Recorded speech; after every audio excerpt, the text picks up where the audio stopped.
Greetings everyone, Stefan is here. Welcome back for another video. This is the RE20. This is on a flat mode. This microphone is connected to a Behringer UMC22, a friendly budget audio interface. I'm gonna be quiet for a couple of seconds just to hear the difference, if there's any noise.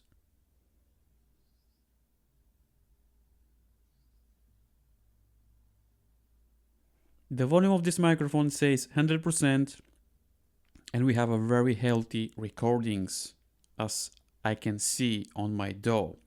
What we're gonna do in today's video, we're gonna compare the RE20 with the legendary SM7B, which I have here.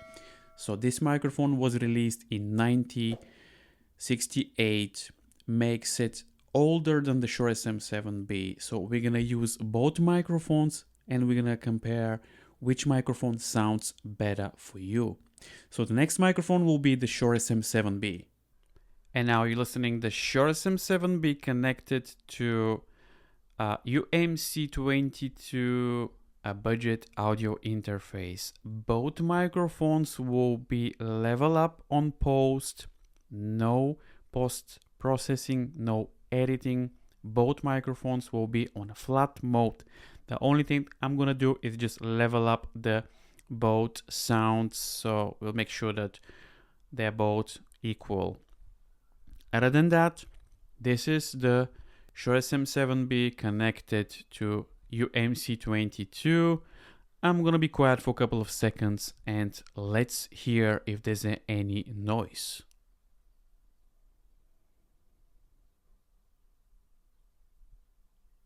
So as you can hear, I can hear a little bit of noise, but again, this is a budget-friendly audio interface.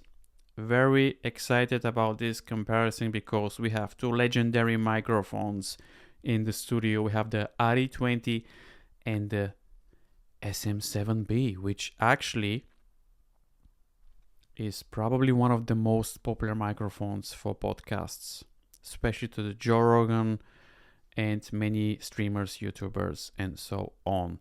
So which microphone do you like? Do you like the RE20 or do you prefer the sound of the SM7B? Let's switch back to RE20. And now let's switch back to RE20, as you can hear. So let me know in the comments below which microphone do you like the most. Do you like the sound of the SM7B or do you prefer the sound of the RE20? In the end, I'm gonna give you my opinion which microphone do I enjoy the most, especially the sound, because not every microphone will suit your voice. So before you buying your dream microphone, make sure to do some research and if it's possible, test it before you buy. RE20 versus the SM7B. Very interesting comparison. Many people probably will prefer the SM7B because the popularity is just crazy. Everybody knows this microphone. And now what I'm gonna do is let's test the variable D, which this is very interesting. We're gonna test the proximity effect of the SM7B, but let's test the variable D. What is the variable D, you asking? So basically, when you go closer to the microphone, this is called the proximity effect. And as you can hear, my voice now, it's changed and doesn't sound very, very boomy in my opinion. So the variable D technology is when you move from left to side, as you can hear, the sound of the microphone doesn't change. So my voice is still continue. It's the same voice. And as you can see, this is called variable D technology, which Eevee actually, they're very proud of this. So I can speak from the side of the microphone. I can go a little bit far away from the microphone and the sound should be the same. This is the variable D technology, which I kind of like, especially this will suit very interesting musicians probably, or maybe I should say DJs, because when you're a DJ, you have to move a lot. So I think this is going to help you a lot. Now we're going to do the same with the Shure SM7B. But before we do that, let's test the plosive situation. P. Please bring pizza pronto. Please bring pizza pronto. Please bring pizza pronto. So as you can hear, we still have like a plosives.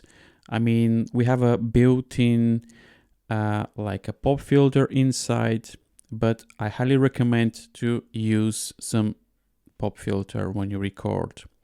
But yeah, this is the RE20. Let's move to the SM7B now.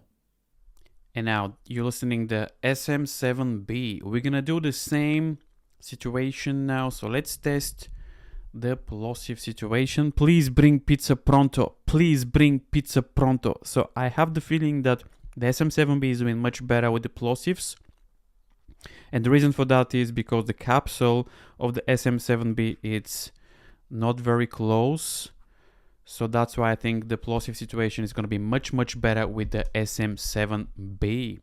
So let's try the off-axis situation. So let's see the variable D with the RE20, it's excellent. So I'm going to try to speak from the side and let's see if there's any difference with the tone. As you can hear, there's a lot of difference with the tone. Even like I'm like a 6-7 inches from the microphone. As you can hear, I move, and as you can see, the off-axis rejection is okay.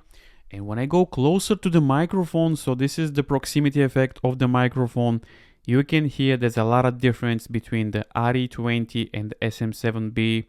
This sounds much boomier. Some people like this effect, but personally I think I'm okay with that. Depends on the voice.